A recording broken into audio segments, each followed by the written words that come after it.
चलें जी, बिस्मिल्लाहिर्रहमानिर्रहीम, अस्सलाम वालेकुम, वेलकम टू ऑल। तो आज की क्लास बीएमबीएस की पोस्ट रिजल्ट हमारी फर्स्ट क्लास है रेगुलर, और आज हम अपना चैप्टर 1 जो है वो स्टार्ट करेंगे। क्लास स्टार्ट करने से पहले थोड़ी सी बातें लॉ की क्लास में मैं ऑलरेडी कर चुका हूँ, बीएम की क्लास में भी थोड़ी सी हम बता देते हैं। पहले नंबर पे बेटा तमाम वो स्टूडेंट्स जिन्होंने क्लास 10 करनी है और जिन्होंने अभी तक मुझे अपने नेम, सिटी और सब्जेक्ट सेंड नहीं किए, वो मुझे अपना सेंड कर दें, ताकि जो ग्रुप है इसका डेजिग्नेटेड ग्रुप, उसी में आपको ऐड कर दिया जाए। वजह यह है कि क्योंकि टेस्ट वगैरह और नोट्स शेयर करने होते हैं, तो वो जो है एक ग्रुप मौजूद हो, एक स्पेसिफिक, ताकि बाकी स्टूडेंट ना तंग हों, उसमें आ जाएंगे। ठीक हो गया। दूसरे नंबर पे बेटा सिंपल सी बात है कि आप सबके पास एक्टिव माइक मौजूद होने चाहिए। क्लास में डिस्कशन बहुत ज़्यादा इंपॉर्टेंट होती है। स्टूडेंट टू स्टूडेंट हमें एनालाइज करना होता है कि किस स्टूडेंट की क्या सिचुएशन है और कुछ उसे किस लेवल पे जाके पढ़ाना है। तो जितना स्टूडेंट वीक होता है, जितना स्टूडेंट ज़्यादा एक लैग कर रहा होता है, हम उसको उतना ज़्यादा इन्वॉल्व क्लास में करते हैं, ताकि उसको चीज़ें जो है वो साथ साथ चलती रहें और वो भी हमारे उसमें शामिल हो जाए कोर्स में। दूसरे तीसरे नंबर पे सबसे इंपॉर्टेंट बात कि अगर आवाज़ कट रही हो, देखो बेटा दो चीज़ों का इशू हो सकता है क्या कहते हैं लाइव क्लास में। एक स्क्रीन ब्लर हो सकती है, दूसरा आवाज़ कट सकती है। अगर आवाज़ कट रही है तो मोस्ट प्रोबेबली आपका नेट का इशू होता है। आप उसको रिज्वाइन कर सकते हैं, मीटिंग को रिस्टार्ट कर सकते हैं अपना नेट, क्योंकि मेरे पास या तो मैं जोंग 4G यूज़ करता हूँ या मैं टेलीनॉर का 4G यूज़ करता हूँ, तो ये दोनों ही डेजिग्नेटेड नेट हैं, इसमें बहुत ही कम इशू होता है। लेकिन जब भी होता है मुझे पता चल जाता है, मेरे सामने स्क्रीन चल रही है उसकी। ठीक है। और अगर स्क्रीन ब्लर हो रही हो तो आपने फौरन बताना है, वो एक मीटिंग का इशू होता है, हमें दोबारा से मीटिंग स्टार्ट करनी पड़ेगी। उसके बाद अगली बात, हमारी मीटिंग जो होगी दोहरानिया 40 मिनट का होता है। जैसे ही ये एंड होता है, अगर हमारी क्लास खत्म हो जाती है ठीक है, नहीं होती है तो फिर मैं न्यू लिंक जो है वो सेंड करता हूँ क्लास में, और तमाम स्टूडेंट उसको ज्वाइन कर लेंगे। और सबसे एंड पे कि ये जनाब 15 डेज की जो फ्री क्लासेस हैं, इसका क्या लॉजिक है, क्यों रखी गई हैं, वजह क्या है। बेटा देखो सीधी सी बात है कि बीएमबीएस का एक सब्जेक्ट छोटा है, बहरहाल इसमें किसी को शक नहीं है। अगर हम बात करें तो पूरा पेपर में याद करने वाली हमें पूरे सब्जेक्ट में 120 पेजेस याद करने हैं, ज़्यादा कोई याद नहीं करना। लेकिन जिस तरह रिसेंट 2-3 अटेम्प्ट में पेपर का पैटर्न चेंज हुआ है, उसमें हमें बुक याद करने से ज़्यादा हमें case studies, assignments, practical question, presentation, drafting और सबसे ज़्यादा आपकी कॉमन सेंस और लॉजिक पर फोकस करना होगा। तो लिहाजा हर टॉपिक के बाद, जब भी हम क्लास में टॉपिक करेंगे, उसके बाद एक आपको असाइनमेंट दी जाएगी, पास पेपर का क्वेश्चन दिया जाएगा, वो कोई भी हो सकता है, किसी भी तरह का हो सकता है, उसको सॉल्व करना मस्ट है, जिस तरीके से भी मर्जी करें। लेकिन बेहतर प्रेफरेंस आपने देनी है कि कोशिश करें आप माइक्रोसॉफ्ट वर्ड पे, अगर आपके पास लैपटॉप मौजूद है तो टाइप करके करें। मैं आपको क्लास में उसके ड्राफ्टिंग भी सिखा दिया करूंगा, और हम उसको प्रेजेंटेशन वगैरह और दूसरी शॉर्ट कीज के ऊपर भी इंशाल्लाह काम करेंगे, तो हमारी क्लास में आपकी एक ऑनलाइन प्रैक्टिस भी होती रहेगी। 15 दिन की क्लासेस का कंसेप्ट बेटा सिर्फ इस वजह से है कि तमाम वो स्टूडेंट्स जिनकी एक अच्छी तैयारी होती है, 47, 45, 48 पे रह जाते हैं, बाज़ औक़ात उनकी तैयारी में मसला नहीं होता। ये वो स्टूडेंट्स होते हैं जिनकी प्रिपरेशन या जिनके रट्टे में कोई कमी नहीं होती, मसला होता है इनकी एक तो बुक की अंडरस्टैंडिंग में, और दूसरा आंसर को लॉजिकली कनेक्ट करने में, कि वो पेपर्स का जो क्वेश्चन का आंसर होता है वो क्वेश्चन के साथ लॉजिकली लिंक नहीं कर पाते, एक चीज। दूसरे नंबर पे अगर आंसर लिख भी दे सकते हैं तो उसको जस्टिफाई नहीं कर पाते। बीएमबीएस के पेपर में ज्यादातर क्वेश्चन के एंड पे वर्ड आता है डिस्कस। इसका मतलब ये सेंस ही होता है कि बेटा आप बताओ कि इस मैटर के ऊपर आप क्या एडवाइस दोगे, और फिर आपने उसे जस्टिफाई करना होता है कि जो आपकी एडवाइस है वो ठीक है या गलत है। तो लिहाजा बीएमबीएस का कोई स्टैंडर्ड आंसर नहीं होता। इसमें जो भी पास पेपर या क्वेश्चन है उनका स्टैंडर्ड आंसर नहीं होता, आंसर थोड़ा बहुत डेविएट कर सकता है। लेकिन बहरहाल जो चीज इंपॉर्टेंट होती है या मैटर करती है, वो होती है कि क्या आपने आंसर को जस्टिफाई कर पाए हैं कि नहीं कर पाए। ठीक हो गया। उसके बाद बेटा इसके अंदर जो पेपर के अंदर क्वेश्चन है, इसके अंदर ज्यादातर हमें पैराग्राफ की फॉर्म में लिखना पड़ता है, पॉइंट्स की फॉर्म में बहुत कम क्वेश्चन आते हैं। तो इस वजह से हमें थोड़ी सी अपनी अंग्रेजी को भी दुरुस्त करना पड़ेगा। अब 15 क्लासेस से ये आइडिया होता है कि बेटा क्योंकि हम उस वक्त तक 25 to 30% पेपर जो है वो कवर कर चुके होते हैं, तो तमाम वो स्टूडेंट्स जिनकी एक अच्छी तैयारी होती है और जिनको लगता है कि वो सेल्फ स्टडी पे काम कर सकते हैं, सेल्फ स्टडी पे तैयारी कर सकते हैं, तो उनको फिर कोई ज़रूरत नहीं होती क्लासेस लेने की। एक तरीका तो ये है कि भैया आपसे फीसें ली जाएँ, जितनी भी ले सकते हैं हम। दूसरा तरीका ये है कि बेटा थोड़ा सा ईमानदारी के साथ चला जाए, रिस्क देने वाली ज़ात अल्लाह की है, उसमें किसी किस्म की कोई हमें गुंजाइश नहीं होनी चाहिए। अगर एक टीचर जो है वो इस चीज़ पे तवक्कल नहीं करेगा तो स्टूडेंट्स को क्या खाक सिखाएगा है। तो लिहाजा 15 क्लासेस के बाद आप इस काबिल हो जाते हैं कि आपको बुक पढ़ने का तरीका पता चल जाता है, आपको क्वेश्चन सॉल्व करने का तरीका पता चल जाता है, और सबसे मेन चीज क्वेश्चन पढ़ने का तरीका पता चल जाता है जितने हम कर लेते हैं। तो फिर उसके बाद आप खुद ही एनालाइज कर लेते हैं, अपने जज खुद बन जाते हैं कि क्या आप अपने आप को कवर कर सकते हैं। अगर नहीं कर सकते तो फिर हम प्रॉपरली जो बैच होता है वो एनरोल्ड स्टूडेंट का वो चलता रहता है, आप उसमें आ सकते हैं। अगर कर सकते हैं तो अल्लाह ताला आपको बहुत कामयाबियां दे, और हमारी ख्वाहिश यही होती है कि आप जितना अपने घर वालों का और अपना पैसा बचा सकते हैं बचाएं, जज्बात में आके अन्य फीसें खर्च ना करें। ठीक हो गया बच्चे? यहाँ तक तमाम बातें क्लियर है? किसी को कोई इसमें क्वेश्चन है तो वो बता सकता है, अभी से पूछ ले, फिर हम अपने आगे क्लास स्टार्ट करते हैं। सर क्लियर है। ओके, गुड हो गया। चले निम्रा बच्चे, आपको भी क्लियर है?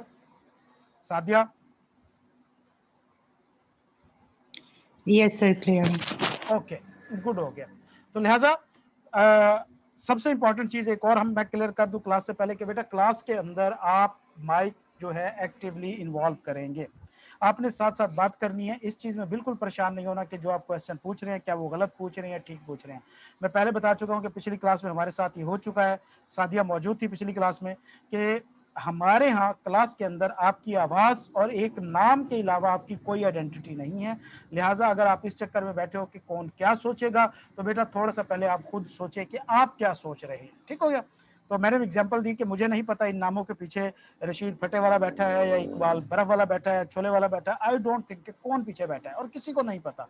लिहाजा आपका अपना फायदा इसमें है कि आप जो क्वेश्चन कर सकते हैं करें। और लास्ट क्लास में ये हुआ कि आबिद नाम से एक स्टूडेंट आया और उनके पीछे सना नाम की लड़की मौजूद थी, ठीक है, फीमेल बेटा मौजूद थे वहां पे। तो खैर ये होता है, इसमें बिल्कुल नहीं परेशानी होने की बात, आपने क्वेश्चन करना है और दिल खोल के करने हैं।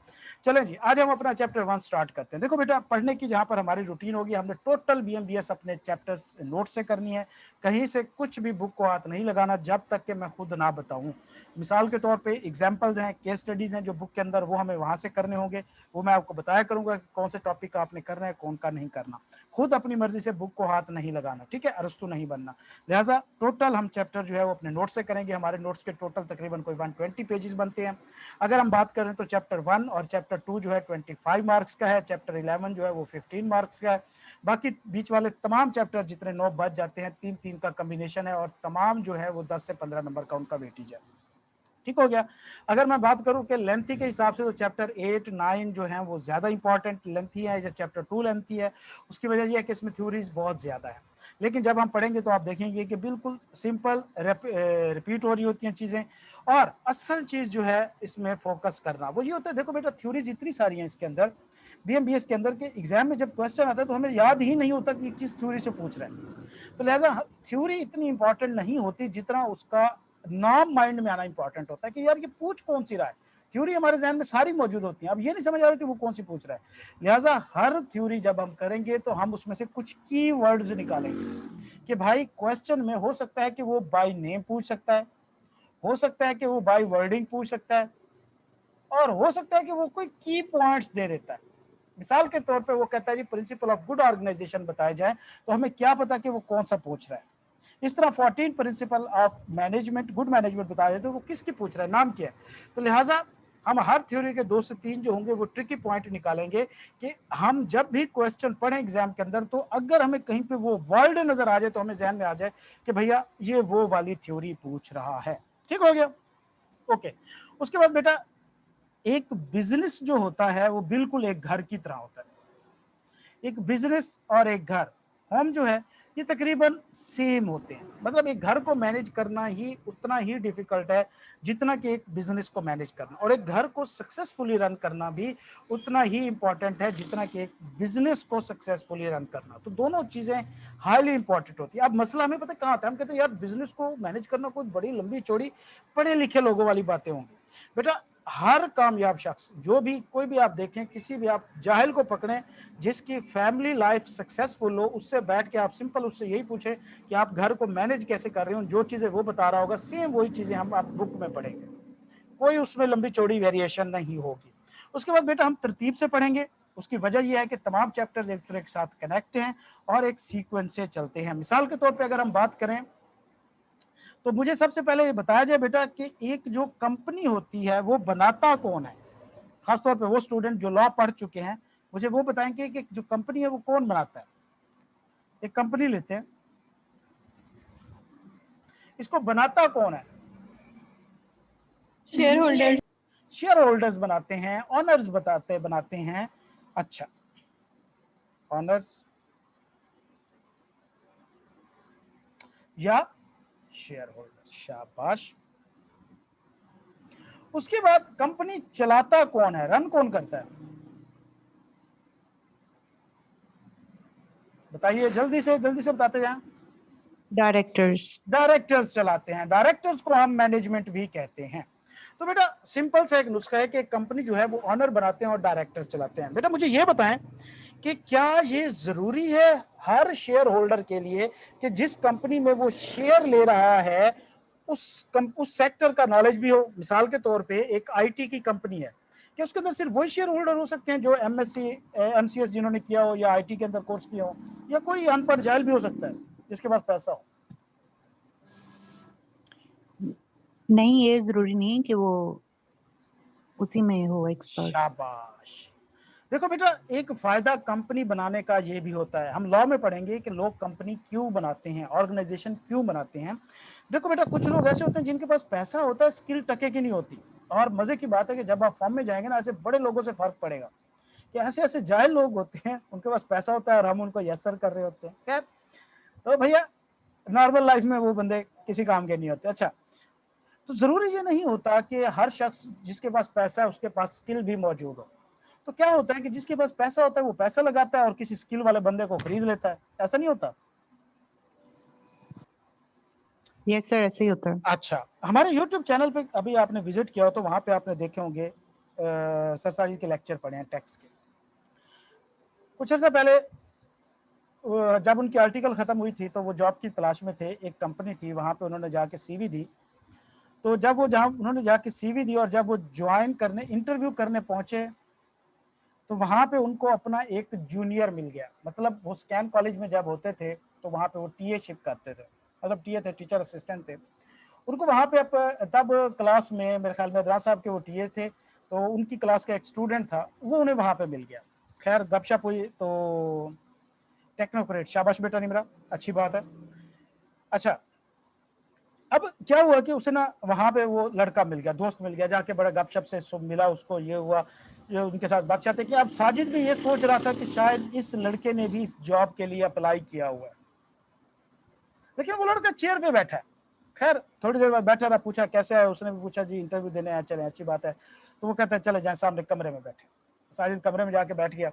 तो थोड़ी देर बाद बंदा जो इंटरव्यू लेने आया तो वही लड़का था जो उसका किसी जमाने में जूनियर था, मतलब स्टूडेंट था, वो टीए था और उस टाइम वो पढ़ता था। तो उसने इंटरव्यू स्टार्ट किया, सारे परेशान हो गए, कहते भाई आप इंटरव्यू लोगे? कहते हाँ जी मेरी कंपनी है तो मैं नहीं लूंगा इंटरव्यू। और वो कंपनी कौन सी चला रहे थे? आईटी की कंपनी थी। और वो आईटी क्या था उनका कि दुबई और सऊदी अरब के जो क्लाइंट्स होते थे उनकी बुक कीपिंग वगैरह वगैरह ये वाले मामला जो है वो करते थे। अब एक साजिद का, और साजिद ने उससे पूछा फिर पढ़ाई का क्या हुआ? कहता मैंने छोड़ दी। साजिद का ये कैसे हुआ? कहता इसी तरह बस बैठे हुए थे एक दिन तो पढ़ाई में मेरे अटेम्प्ट्स लग रही थी, तो मैंने सोचा कि क्यों ना पैसे हैं पड़े, कोई बिजनेस स्टार्ट किया जाए। मैंने 2-3 आर्टिकल फाइनलिस्ट स्टूडेंट थे, उनको साथ मिलाया, 2 महीने की उनको तनख्वाहें दी, उन्होंने मेरे लिए खुद काम ढूंढा। अब वो खुद मेरा काम चल पड़ा है, वो कमाते भी हैं, मुझे भी देते हैं, मैं सुकून से बैठा हूँ। फिर उसके बाद साजिद ने वहीं पे जॉब मिल गई और वो वहाँ पे एज अ मैनेजर भी काफी अर्सा काम करता रहा है। तो कहने की बात यह है कि जो शख्स वहां पे इतनी बड़ी एक कंपनी रन कर रहा था, एक शख्स को 70,000 पे हायर कर रहा था, जिसने 40-45 बंदे जो हैं वो ऑलरेडी हायर किए हुए थे, उसके पास अपनी स्किल क्या थी? सीए इंटर भी नहीं था। तो लिहाजा ऑनर्स के लिए कभी ये जरूरी नहीं होता कि वो पैसा लेके स्किल लेके आए। कंपनी बनाई इसलिए जाती है क्योंकि भाई हम ऑनर सिर्फ पैसा लगाओ, बाकी डायरेक्टर्स तुम्हें कमा के देंगे, डायरेक्टर्स आपको कमा के देंगे, इस वजह से वो पैसा लगाते हैं। तो लिहाजा जब कोई बिजनेस होता है तो बेटा उसके उसके अंदर जो ऑनर होता है ना, उसका सिर्फ इतना किरदार होता है कि वो पैसा फेंके और तमाशा देखे। सिंपल, उसने पैसा फेंकना, इसके अलावा कोई काम नहीं करना। जो मैनेजमेंट होती है सारा इसका काम होता है कि इसने ऑनर्स को भी हैंडल करना है, इसने बिजनेस को भी हैंडल करना है। जब एक ऑनर बिजनेस स्टार्ट करता है उसका ऑब्जेक्ट क्या होता है बच्चे?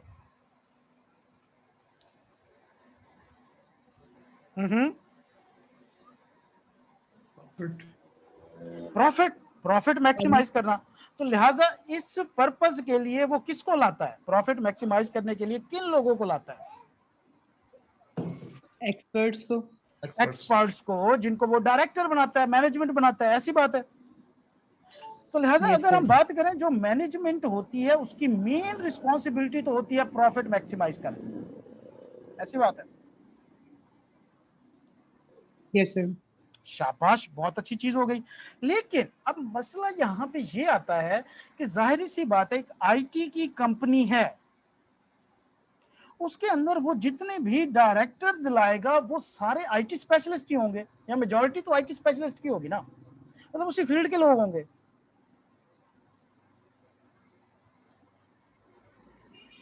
ऐसी बात है। Yes, sir. जो डायरेक्टर्स वो हायर करके लाएगा वो आईटी के ही लाएगा ना, जाहिर बात है, वो जिनको काम आता है कमाएंगे तो देंगे, ऐसी बात है। बाकी Yes, sir. किसी को आवाज आ रही है कि नहीं आ रही? सो तो नहीं रही हो हम? नहीं सर, आवाज क्लियर है। ओके, गुड हो गया, सोना नहीं है, जागते रहो। अब मसला ये है कि ये जो डायरेक्टर्स बेचारे बैठे हैं बीच में, ये सिर्फ आईटी का काम जानते हैं। इनको ये तो पता है प्रोग्रामिंग कैसे करनी है, इनको ये तो पता है सॉफ्टवेयर डेवलपमेंट कैसे करनी है, इनको ये तो पता है कि एप्लीकेशन कैसे डेवलप करनी है, लेकिन इनको ये नहीं पता कि भाई एक बिजनेस के ऊपर और भी बहुत सारी चीजें अफेक्ट करती हैं। बहुत सारे मामलात ऐसे होते हैं जो उनको नहीं पता। मिसाल के तौर पे एक डायरेक्टर है आईटी कंपनी का, उसको लीगल मैटर्स का क्या पता होगा? बिजनेस को लॉ इफेक्ट करते हैं कि नहीं करते? करते हैं। करते हैं। तो उसको लीगल मैटर का तो नहीं पता होगा। चले, उसको लीगल मैटर का तो पता है, उसे पॉलिटिकल मैटर्स का तो नहीं पता होगा। चलो, उसे पॉलिटिकल मैटर्स का भी पता है, उसे मार्केट कंपटीशन का तो नहीं पता होगा। चलो, उसे मार्केट की कंपटीशन का भी पता है, उसे फॉरेन अफेयर्स का तो नहीं पता होगा। चलो, उसे उसका भी पता है, उसे पाकिस्तान की इकोनॉमिक कंडीशन का तो नहीं पता होगा ना। आखिर जो डायरेक्टर्स होते हैं इंसान ही होते हैं ना, किसी एक या दो फील्ड के एक्सपर्ट हो जाएंगे, ऐसी बात है ना। हेलो, यस सर, ऐसी और बात है बिल्कुल। सोई हुई यस सर। आवाम जागो। अच्छा, अब क्योंकि वो एक या दो फील्ड के एक्सपर्ट होते हैं, तो भैया फिर हम कंसल्टेंट जो हैं, हम चार्टर्ड अकाउंटेंट जो हैं, वो हम मुंह खोल के बैठे होते हैं। क्यों? हम मल्टीटास्किंग पर्सन हैं। हम लॉ पढ़ चुके हैं, हम टैक्स पढ़ चुके हैं, हम ऑडिट पढ़ चुके हैं, हम बिजनेस मैनेजमेंट पढ़ चुके हैं, हम अकाउंटिंग पढ़ चुके हैं। तो भाई हम तो तकरीबन तमाम एस्पेक्ट पढ़ चुके हैं। तो लिहाजा बेटा, अगर डायरेक्टर्स तमाम फील्ड के एक्सपर्ट निकल आए, हम तो भूखे मर गए। तो इनके साथ यहाँ पे एक शख्स ऐड होता है जिसको कहते हैं कंसल्टेंट, जिसको कहते हैं सीए ट्रेनी, जिसको कहते हैं मासूम खोता। ठीक हो गया? समझ आ गई बात? अच्छा, अब बेटा देखो, पहले चैप्टर के अंदर हमारा कंसर्न ऑनर्स के साथ होगा।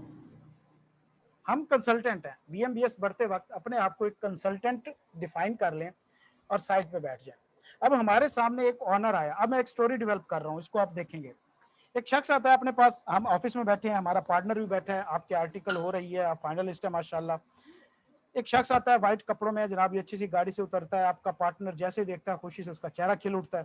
क्लाइंट आया जी, आप भी सारे तगड़े हो जाते हैं, लो जी इसकी तो खाल उतार दी है, और नहीं तो कम से कम एक कभी ऑडिट असाइनमेंट पे जाके इससे खाना तो खा के आएंगे ना। हम ऑडिटर्स होते हैं ना, हम खाने पे डुल जाते होते हैं। खैर, वो आया, वो आके बैठा, आके पार्टनर को कहता है सर जी। पार्टनर बड़ा ही खुश होता है, मतलब कभी वो इतने बाप से मिलकर खुश नहीं होता जितना क्लाइंट से मिलकर खुश होता है। यार बड़ी आओ भगत की, आपको आवाज देगा, छोटे पानी लेके आ, छोटा उठता है, पानी, बोतल, दूध, बिस्किट मिल जाते हैं। और हालांकि जो ट्रेनीज होते हैं उन बेचारों को सारा दिन में एक चाय नसीब होती है। खैर, खिलाएगा पिलाएगा, सलाम दुआ होगी, जी मैं कैसे हेल्प कर सकता हूँ? वो कहता है जी मेरे पास पैसा बहुत है। पार्टनर कहता है लो जी, आप मेरे आज से अबू हो गए। खैर, मजाक कर रहा हूँ, सीरियस नहीं लेना, कोई पार्टनर बैठा है बीच में यहाँ पे तो क्योंकि ये बेटा बहुत ही खुश्क सब्जेक्ट है, इसको ऐसे ही पढ़ना जाता है। अच्छा, पार्टनर कहता है जी कोई मसला नहीं है, आज से आप मेरे बहुत ही करीबी रिश्तेदार हैं, तो बताएं मैं कैसे हेल्प कर सकता हूँ? वो कहता है जी मैंने अपना पैसा बढ़ाना है।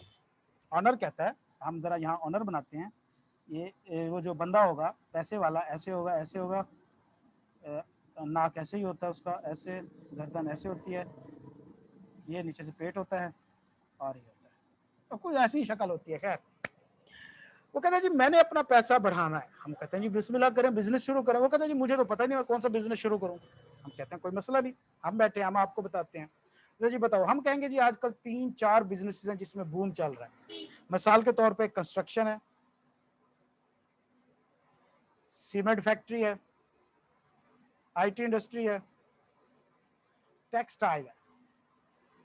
ये 4 ऐसे बिजनेस हैं जिस टाइम इसमें बूम चल रहा है। अब वो बंदा जो इतने बड़े पेट वाला है वो कहता है कि भाई मुझे तो इसमें से कोई काम ही नहीं आता, मैं कैसे ये बिजनेस कर सकता हूँ।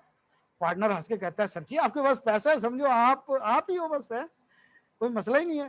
तो आपने काम तो खुद थोड़ी करना है, आप तो इसके लिए बंदे रखेंगे ना, बंदे काम करते हैं, आपको कमा के देंगे, परेशान ना हो। कहते अच्छा ऐसा भी होता है। हम कहते हैं जी बिल्कुल होता है। तो वो कौन लोग हैं? हमने कहा वो मैनेजमेंट होगी, छोड़े इसको, पहले ये बताएं क्या करना है। वो कहते हैं जी ऐसे ऐसे बात है, आप मुझे बताएं। हम कहते हैं जी देखें, मुफ्त का हम जितना खिला सकते थे आपको खिलाया, अब हम अपनी फीस चार्ज करेंगे, हम अपनी फीस लेंगे और उसके बाद फिर हम आपको सारी कंसल्टेंसी प्रोवाइड करेंगे। खैर वो चेकबुक निकालता है, पार्टनर साहब के दांत निकल आते हैं, वो पेन निकालता है, पार्टनर साहब की बाँचें खुल जाती हैं, वो एक अमाउंट लिख के चेक की दे देता है। पार्टनर कहता है जी हुक्म करो, कौन सा जूता पॉलिश करना है। खैर मजाक कर रहा हूँ। अब हम उसको कहते हैं जी आप एक ऐसा करो, आईटी बिजनेस खोल लो। वो कहता है जी ठीक है मैं खोल लिया, बताओ कैसे खोलूं। अब हम उसको मशवरा दे रहे हैं। पहले चैप्टर में हम उसे बता रहे हैं जी आप जाओ सबसे पहले मैनेजमेंट लेके आओ।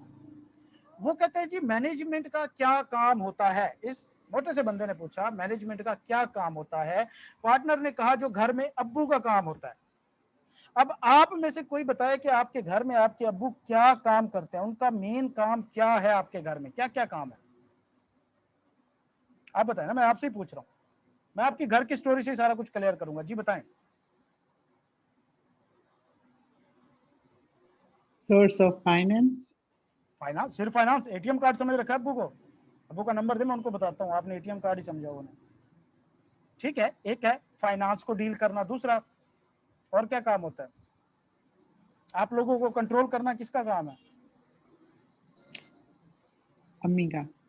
है वो अम्मी अबू के अंडर ही आती हैं अगर कहा जाए। वैसे तो अब्बू अम्मी के अंडर ही आते हैं हर जगह पे, लेकिन बहरहाल क्या कहते हैं, हमने पाकिस्तान के अंदर इंसानियत को जिंदा रखने के लिए अब्बू का नाम ही ऊपर रखा हुआ है, लेकिन ऐसा होता नहीं है प्रैक्टिकल। खैर तो बहरहाल वो भी तो अब्बू की एक काम है, उन्होंने आपकी अम्मी को रिस्पॉन्सिबिलिटी दी हुई है कि घर के मामला आपने संभालने हैं।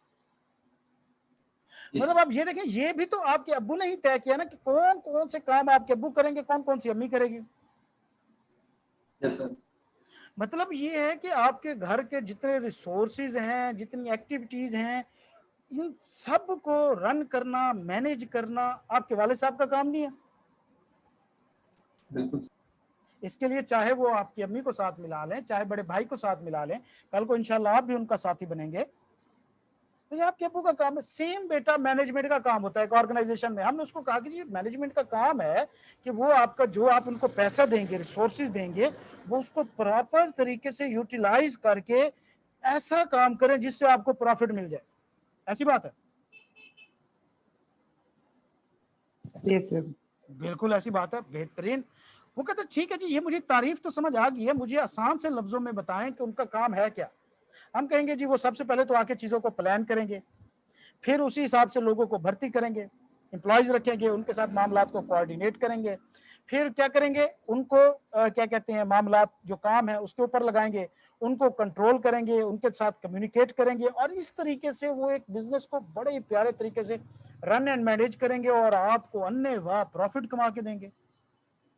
हमारे यहाँ सीए फील्ड में एक कॉलेज है, वहाँ पे फ्रंट डेस्क पे एक आदमी होता है, आप उनके पास जाओ ना, जब सीए स्टार्ट करते हो, आप में से कई हो भी आए हो शायद, तो उनके पास जाओ ना, तो वो क्या करते हैं, वो अपनी गाड़ी की चाबी निकाल के आपके सामने रख देते हैं, कहते हैं बेटा कोई मसला ही नहीं है सीए, ये देखो, ये आओ 1.5 साल में जनाब जी आप इंटर करो, 3.5 साल की आर्टिकल करो, ये देखो 5.5 साल आप क्वालिफाई करो और ये गाड़ी की चाबी आपकी है। तो लिटरली गाड़ी की चाबी उठा के टेबल पे रख देता है बच्चे हाँ ठीक कह रहे हैं।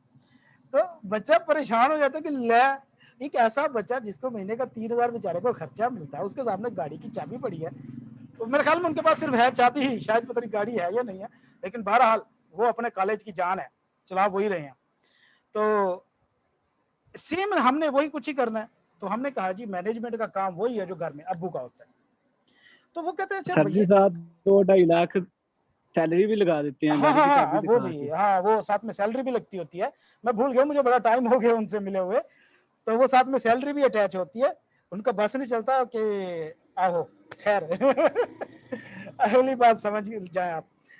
अच्छा, अब बेटा क्या होता है कि जो मैनेजमेंट होती है, हम उनको यही समझा रहे हैं कि उसका काम ये है कि वो आपको प्रॉफिट कमा के दे। इसके लिए वो प्लानिंग करती है, कोऑर्डिनेटिंग करती है, कमांडिंग करती है, सारा कुछ करती है। 5-6 काम है उसने करने होते हैं जिससे आपका प्रॉफिट मैक्सिमाइज हो जाए। वो कहता है अच्छा ठीक है।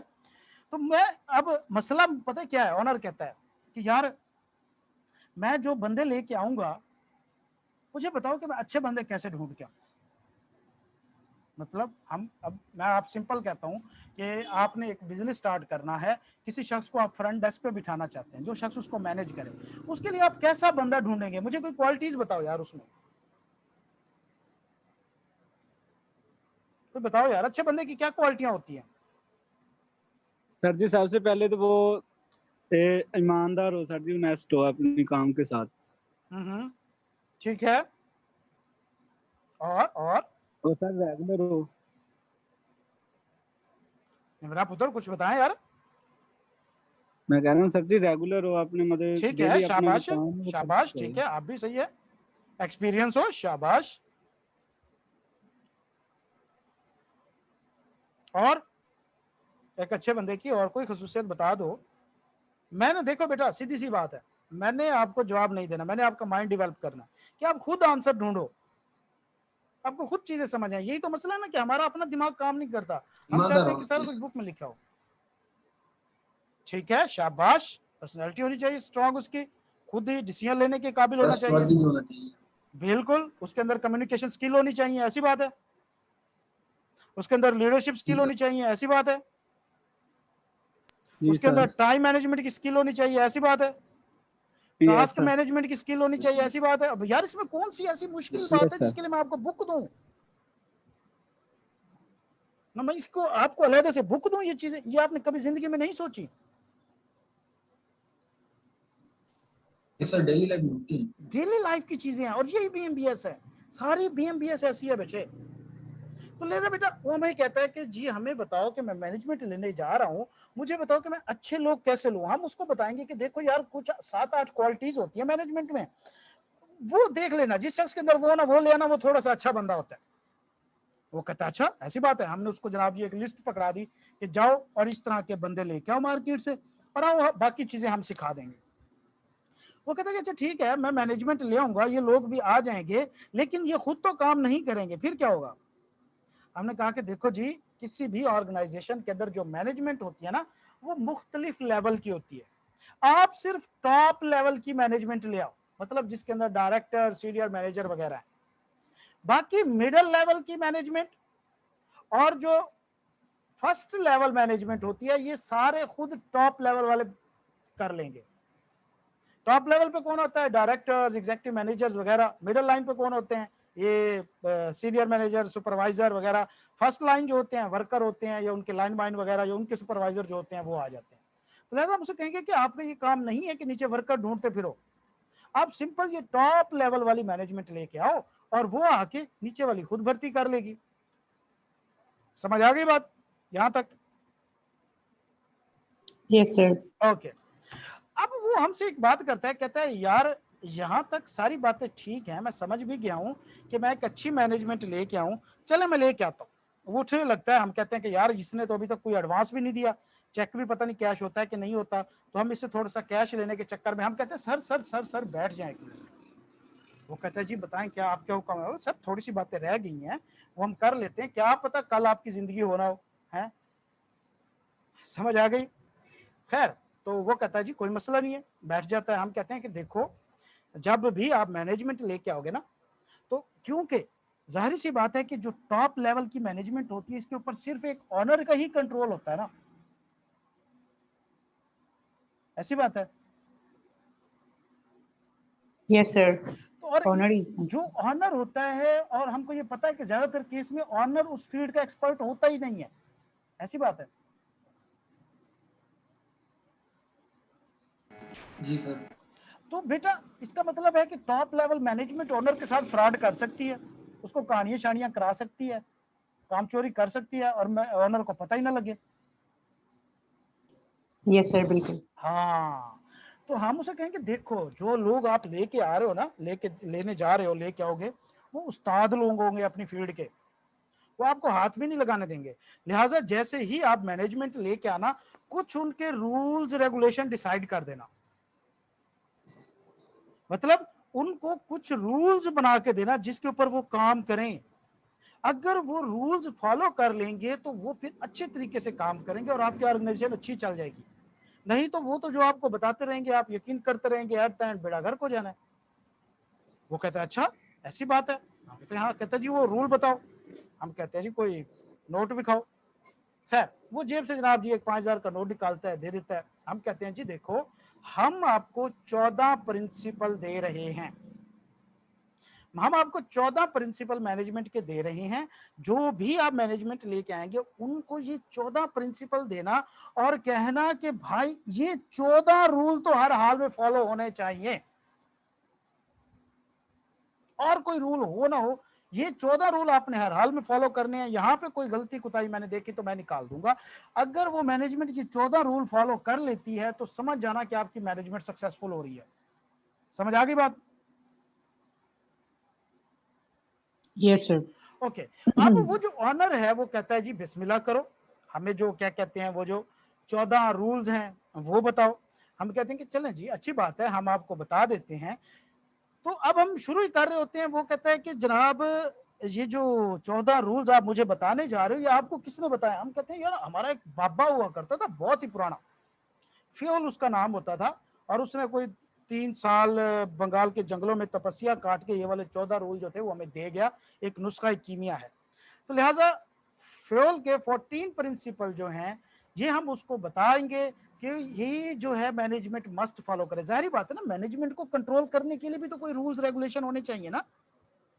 तो लिहाजा फिर हम उससे 14 प्रिंसिपल बताएंगे। तो 14 प्रिंसिपल बताने से पहले हम थोड़ा सा पीछे देखते आते हैं कि हम क्या कुछ पढ़ चुके हैं। तो सबसे पहले मैनेजमेंट की डेफिनेशन पढ़ें कि क्या यही होती है जो आपके घर में अब्बू काम कर रहे होते हैं, क्या यही होते हैं?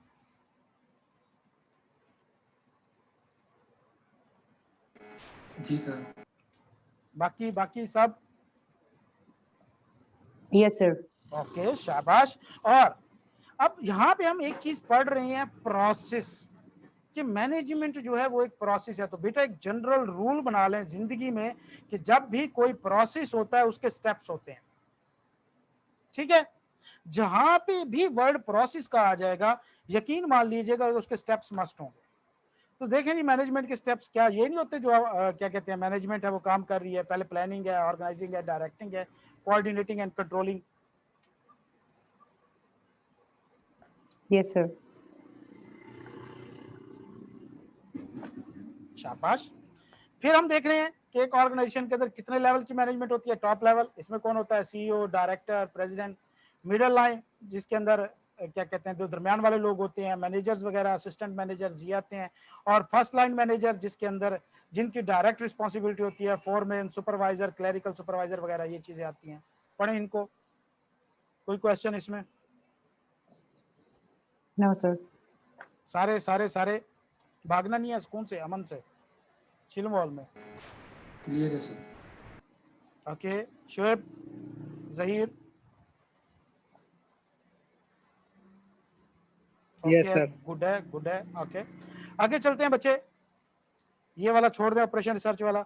देखें जी क्या एक अच्छी मैनेजमेंट के अंदर ये स्किल्स होनी चाहिए। इसमें कौन सी ऐसी स्किल है जो आपको नहीं आती या नहीं पता? क्या ये वही स्किल है?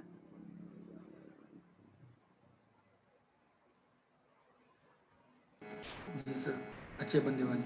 अच्छे बंदे होने चाहिए। अच्छे बंदे के भाई, अच्छी बंदे के अंदर यही क्वालिटीज होती है ना। Yes sir. तो जब भी कहीं पे क्वालिटीज का नाम आए आपने सिंपल ये सोचना है कि एक अच्छा शख्स कौन सा होगा। ये नहीं सोचना है जनाब जी चिट्टा रंग हो, पतला नक हो, लंबा कद हो।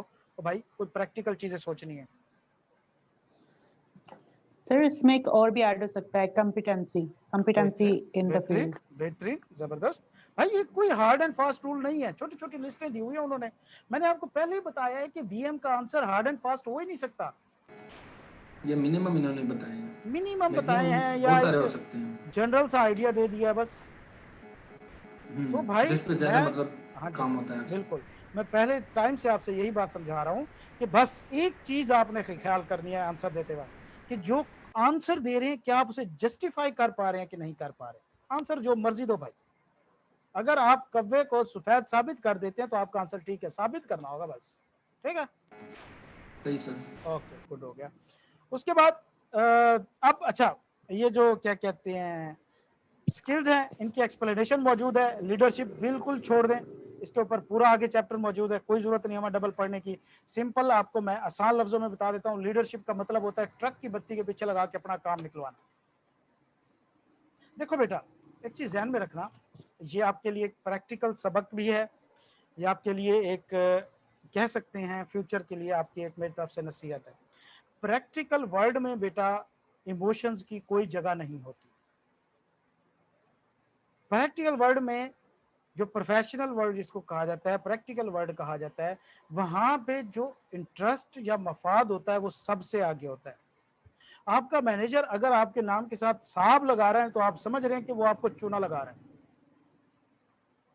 ठीक है, लिहाजा ये पॉसिबल ही नहीं होता प्रैक्टिकल लाइफ में। देखो होते हैं, अच्छे लोग होते हैं, सारा कुछ होता है, लेकिन बेटा मफाद सबसे ऊपर आता है।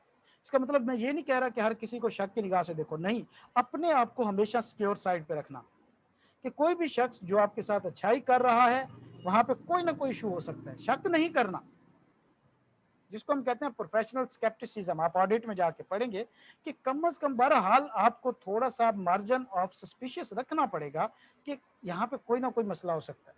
तो लिहाजा जो बेटा हम पूरी बुक पढ़ेंगे, हर जगह पे लिखा होगा कि जी एम्प्लॉयज को रिवार्ड दो, एम्प्लॉयज को अच्छे तरीके से बिहेव करो, कम्युनिकेट करो।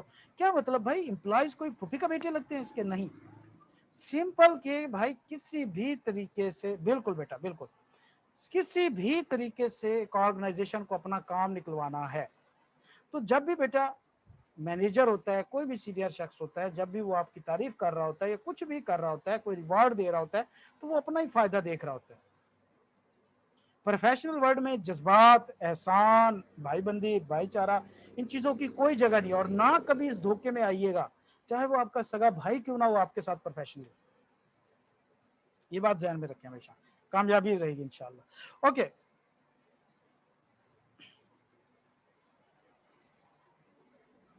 क्या मतलब निम्रा बचे?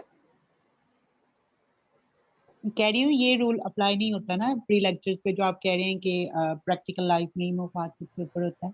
हाँ तो हाँ pre lectures are about all of this.